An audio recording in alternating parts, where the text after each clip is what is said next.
Campus TV, nous sommes ensemble. Mesdames et messieurs, bonjour et bienvenue à votre minute d'information. Cameroun politique, Emilia Atangana désavoue son candidat Ilham Yodi.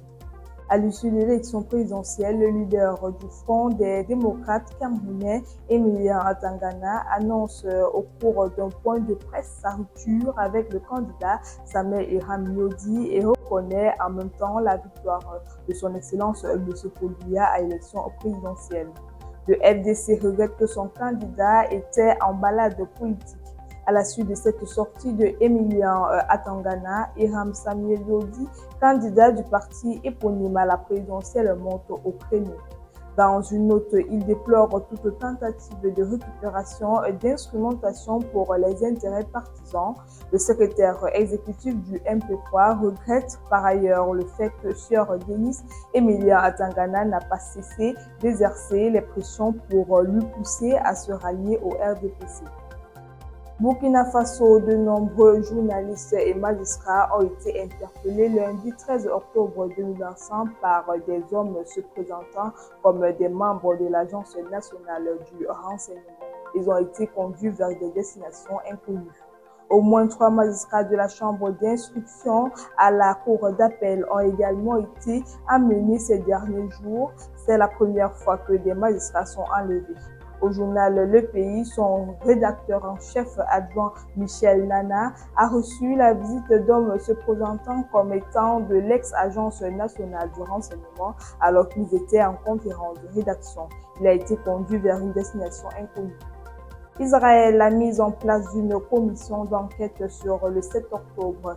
Les otages israéliens et des détenus palestiniens libérés hier dans le cadre du cessez-le-feu entre Israël et le Hamas suscitent la joie des populations, mais aussi des doutes sur le plan de paix de Donald Trump. Une journée cruciale pour Sébastien Lecornu et du football avec les phases qualificatives pour le Mondial 2026. Le journal émirati exprime son optimisme après l'échange de prisonniers qui peut, selon lui, contribuer à donner un élan indispensable au processus de paix. Également, le journal Arab News qui cite une autre déclaration de Donald Trump sous l'aube d'un nouveau Moyen-Orient en disant espérer la transformation de ce cessez-le-feu temporaire en un cessez-le-feu permanent. Mondial 2026, les Lions indomptables iront au barrage. Après un nul frustrant face à l'Angola, les Lions indomptables voient s'envoler la qualification directe pour le Mondial 2026. Dans le même temps, le Cap-Vert s'est imposé 3-0 face à l'Eswatini et termine en tête du groupe D, décrochant une qualification historique pour sa première Coupe du Monde.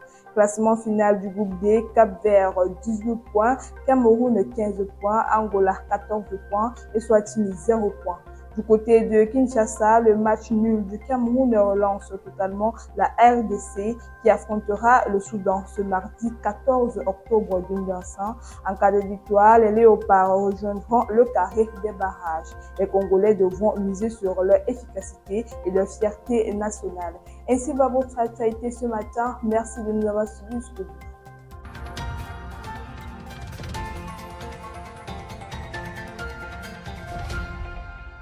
Campus TV, nous sommes ensemble.